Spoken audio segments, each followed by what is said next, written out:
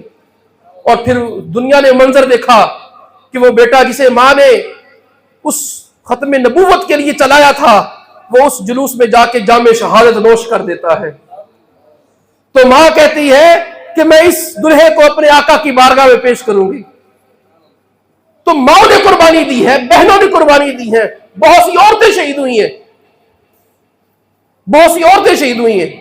صرف اسی طرح صحافی شہید ہوئے، وکیل شہید ہوئے، سیاستدانوں نے بہت سے ایسے ہیں کہ جنہوں نے جیلیں کاٹی ہیں.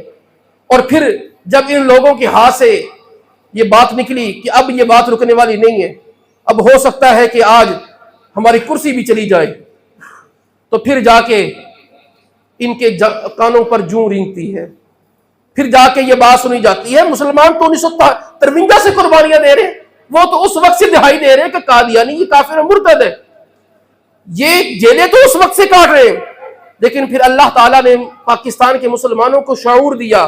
پھر وہ تحریک چلتی چلتی 53 سے لے کے 74 تک یہ لازوال اور ترتیب سے جو قربانیاں تھی، اللہ تعالیٰ نے مسلمانوں کو یہ پھل دیا، یہ ثمرہ دیا کہ 1974 میں پارلیمنٹ میں متفقہ طور پر قادیانیوں کو کافر و مرتد قرار دیا گیا. تو لہٰذا یہ کوئی بات ہمیں تو بیٹھے بٹھائے مل گیا. مجھے یہ بتائیں اگر اس کام کے لیے کال کوٹری میں مجھے جانا پڑتا، اگر مجھے اپنا سینہ اس گولی کے سامنے کرنا پڑتا تو کیا تھا؟ آج آپ کو اس ختم نبوت کی بات کرنے کے لیے سینے پہ گولی کھانی پڑ رہی ہے؟ نہیں بھئی، جب سینے پہ گولی نہیں کھانی پڑ رہی، بیٹھے بٹھائے حضور کی عزت پر آپ بات کر سکتے ہیں، نام لے سکتے ہیں، ختم نبوت کی بات کر سکتے ہیں، تو پھر اس بات کو آگے کیوں نہیں پہنچاتے؟ آپ اس بات کو اپنی نسلوں میں کیوں سرایت نہیں کرتے؟ جب مسلمانوں نے اس کے لیے اتنی قربانیاں دی ہیں، اتنا خون بہایا ہے، تو اس کے تحفظ کے لیے کیوں کھڑے نہیں ہوتے؟ اس کے لیے کھڑا ہونا یہ ہے ہر بندہ اپنی زندگی میں رہتے ہوئے، اپنے شعبے میں رہتے حضور کی عزت کی تحفظ کی بات کرے، اپنے بچوں کو سکھائے بیٹا میں اہم نہیں ہوں، حضور کی عزت اہم ہے. اپنے بیٹے کو سکھائیں کہ میری ذات بیٹا تیرے لیے اہم نہیں ہے، ختم نبوت پر پہرا اہم ہے. اگر تیری طرف دو رستے ہو، ایک طرف تیرا باپ ہو، دوسری طرف ختم نبوت ہو، تو ختم نبوت کو اختیار کرنا. آپ اپنے بچوں میں آقا کا آخری نبی ہونا بیان کریں، اور اس معاشرے کے اندر جو لوگ قادیانیوں سے، اس گروپ والوں سے ہمدردی رکھتے ہیں، آپ انہیں تبلیغ کریں، انہیں سمجھائیں کہ بھئی کیا کر رہے ہو، انہیں سمجھائیں کہ یہ کتنا حساس معاملہ ہے. اور یاد رکھیے یہ مرتد ہیں، دائرہ اسلام سے خارج ہیں، یہ عام کافر نہیں ہے. اسلام کے اندر کوئی یہودی ہو، عیسائی ہو، اس سے تجارت بھی ہے، اسے قرض بھی لیا جا سکتا ہے، لیکن قادیانی سے نہیں ہو سکتا. بعض لوگ کہتے ہیں کہ نہیں تو سستی چیز ملتی بھی لے لو، یہ علاج بڑا سوڑا ہوتا ہے، میں تو علاج وہاں سے چلا. او بھئی صحابہ نے ان لوگوں کو ختم کرنے کے لیے اپنی آنکھیں نکلوا دی، اپنی جان نکال دی، اور تم گردے کے علاج کے لیے ان کے پاس جا رہے ہو. ہے کہ نہیں ایمان کی خرابی؟ کہتے جی ربوے جانا، فلاں جگہ جانا، انہوں نے ہاسپٹل جائیے اتنے سستا علاج ہوئے گا، کی کریے پیسے نہیں آگے بھی، پیسے تو صحابہ کو بھی نہیں سی آگے، انہوں کو تو روٹی بھی نہیں سی آگی، پھر سب کچھ دے دیا نا. کس کے لیے؟ ختم نبوت کے لیے. لہٰذا ختم نبوت حضور کی عزت کے لیے نو کمپرومائز. اور قادیانیوں کا جو شبہ ہوتا ہے، چند ایک آپ کے سامنے رکھ کے بات ختم کرتا ہوں، یہ دھوکہ دیتے ہیں مسلمانوں کو. ختم نبوت کی جب بات کرتے ہیں کہ ایسے بھی مانتے ہیں، یہ کہیں گے ہم بھی ختم نبوت کو مانتے ہیں. اچھا یہ ختم نبوت کو کس طرح مانتے ہیں؟ یہ کہتے ہیں کہ ختم نبوت کہنے نا جڑا آخری نبی وہ محمد مصطفیٰ نہیں، ایک مرزا ہے گا، مرزے کو کہتے ہیں یہ آخری نبی. اچھا انہوں نے مرزے کا نام دوسرا محمد بھی رکھے ہے. یہ کلمہ پڑھتے ہیں لا الہ الا اللہ محمد الرسول اللہ. جب یہ کلمہ پڑھتے ہیں اس سے مراد میرے آقا نہیں ہوتے، یاد رکھیے ان سے، ان کی مراد مرزا کانا ہوتا ہے. مرزا یہ کانا تھا. ٹھیک ہے؟ تو یہ مرزا کانا ہوتا ہے، وہ بھی کہتے ہیں اسی بھی یہی قرآن پڑھ دیں. تو مسلمہ کذاب نے اور کوئی قرآن کا دعویٰ نہیں کیتا. یاد رکھیے، مسلمہ کذاب نے یہ نہیں کہا تھا کہ میرے کوئی اور قرآن ہوگا، وہ بھی یہی کہتا کہ میری کتاب بھی آہی ہے. جس طرح مرزا کہتا ہے میری کتاب بھی قرآن ہی ہے. تو کسی کا قرآن کو یوں مان لینا کافی نہیں ہے. یاد رکھیے، قرآن کو ویسے ماننا، حضور کو ویسے ماننا جیسے صحابہ نے مانا. کیوں؟ آخری بات، آخری آیت ہے، اللہ نے قرآن میں فرمایا وَإِذَا قِيلَ لَهُمْ آمِنُوا كَمَا آمَنَ النَّاسُ. منافقین جو مدینے کے تھے نا، اللہ تعالیٰ نے ان کے بارے میں کہا کہ مسلمان جو تھے نا یہ کہتے تھے ایمان لے کے آئیں. وَإِذَا قِيلَ لَهُمْ، جب انہیں کہا جاتا ہے آمِنُوا كَمَا آمَنَ النَّاسُ، ایمان لے کے آؤ ویسے جیسے صحابہ ایمان لے کے آئے. یہ کہتے تھے قَالُوا وَنُؤْمِنُ كَمَا آمَنَ السُّفَهَاءُ، اسی بے وقوفہ طرح ایمان لے کے آئیے. یعنی صحابہ تو ہر چیز لٹا دی نا، نہ اپنا گھر بار دیکھا، دیوانہ وار حضور پر ایمان لے کے آئے. وہ مدینے کے یہودی، وہ منافق یہ کہتے تھے کہ ادا منیے جدا انہوں نے منیا. ہاں ایمان ادو ہی منیا جاتا جدو صحابہ کی طرح منیا جائے. جدو بندہ سب کچھ لٹاتے، اولاد بھی لٹاتی، مال بھی لٹاتا، گھر بار لٹاتا، وہ کہتے یہ تو بے وقوف ہے. مدینے کے یہودی کیا کہتے یہ تو بے وقوف ہے، نہ اپنا گھر دیکھا نہ باہر دیکھا، سب کچھ ہی. تو وہ اس وجہ سے صحابہ کو بے وقوف کہا کرتے تھے. لیکن اللہ نے کیا کہا؟ اتنا ایمان لے کے آنا. ایمان مکمل تب ہوتا ہے جب حضور کو ویسا مانا جائے جیسے صحابہ نے مانا. لہذا صحابہ نے یوں مانا ہے حضور کے بعد کوئی نبی نہیں ہے. جو کسی اور کی نبوت کا دعویٰ مانے وہ کافر و مرتد ہے، زمین پر رہنے کا اسے کوئی حق نہیں ہے. تو اللہ تعالی ہمیں ختم نبوت پر پہرا دینے کی توفیق عطا فرمائے. اور یہ لازمی دیکھیے گا آپ کو، تاکہ تاریخ پتہ چلے، آپ کو پتہ چلے، آپ کے بچوں کو پتہ چلے. یہ مفتی صاحب کے پاس ہو گیا، آپ ان کے پاس بیٹھ کے آپ دیکھ سکتے ہیں. ہمیں پتہ ہونا چاہیے ہمارے بزرگوں نے کیا قربانیاں دی ہیں. آج بچوں کو کافروں کے تو کارنامے پڑھائے جاتے ہیں اسکولوں کے اندر، اور بھئی آپ کے بڑوں نے کتنی قربانیاں دی ہیں. آپ کے وہ بڑے وہ فیصلہ آباد میں بھی ہیں، انہوں نے کیسی قربانیاں دی ہیں کہ آپ کو پتہ چلے کہ میں نے آگے کیا کرنا ہے. انہوں نے کچھ نہ ہوتے ہوئے اتنی بڑی قربانیاں دی. آج میرے پاس منصب ہے، چیزیں ہیں، وہ سی بات میں بات پہنچا سکتا ہوں، تو میں وہ کام کیوں نہ کروں؟ میں حضور کی عزت پر بات کیوں نہ کروں؟ لہٰذا اپنی زندگی کے اندر نا، اپنے آپ کے دل کے اندر یہ بات رہنی چاہیے، میرے نامہ مال دے وچ نا حضور دی عزت تے پہرا دین والا لکھیا ہونا چاہیے.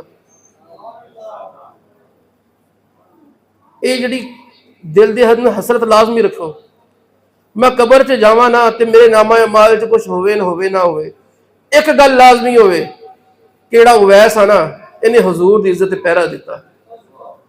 یہ ساری زندگی حضور دی عزت پہرا دیندا سی. یہ ساری زندگی کہندا سی کہ میرے بارے جو گل کرنی ہے کرو، لیکن میرے نبی دے بارے گل نہیں ہونی، میں نبی دے بارے گل برداشت نہیں ہونی. باقی سارے جہان ختم، باقی روے تو میرے نبی دی عزت روے. یہ اپنی اولاد کو سکھائیں. زندگی کے اندر ایک معاملہ ایسا ہے جسے نو کمپرومائز، باقی باتیں بڑی ہیں کمپرومائز کرنے کے لیے. قتل بھی معاف ہو جاتے ہیں، معاف نہیں ہوتا تو حضور سے غداری معاف نہیں ہوتی. ٹھیک ہے، یہ کام نہیں کرنا. کائنات میں سب سے بڑا جرم حضور سے غداری کرنا ہے.